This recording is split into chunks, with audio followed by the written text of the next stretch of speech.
Viral करने की वजह यही है कि पीटीआई के ऊपर भी बैन होने जा रहा है, जिस तरह एमक्यूएम के ऊपर बैन हो गया था और एमक्यूएम के लोगों को उठा के मारा गया था। क्या ये भी एक खौफ की टेक्निक के लिए दिखाने के लिए कि अब तुम्हारा नंबर आ गया और तुम्हारा बैन होने जा रहा है? अब मैं इसके बारे में क्या कह सकता हूँ, लेकिन चलिए मैंने आप ना फाइनली बोले, एक और अब मैं समझ रहा हूँ बात को, आप ना बोले, पर बहुत बहुत शुक्रिया सर आपके टाइम का, और आप आए और आपने टाइम दिया सर, बहुत शुक्रिया सर।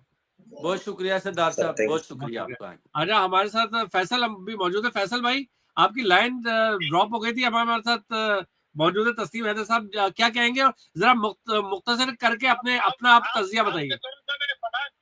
तस्लीम भाई को 1 मिनट के लिए रोके, ये वही तस्लीम भाई है ना, वो दाढ़ी वाले जो है यूके में? जी, ये वही है, आप अभी देख लीजिए, ये वही तस्लीम भाई है जिन्होंने मरियम नवाज का। जी, खड़े हैं, अभी भी खड़े हैं, आप देख सकते हैं, खड़े हैं खान साहब के साथ।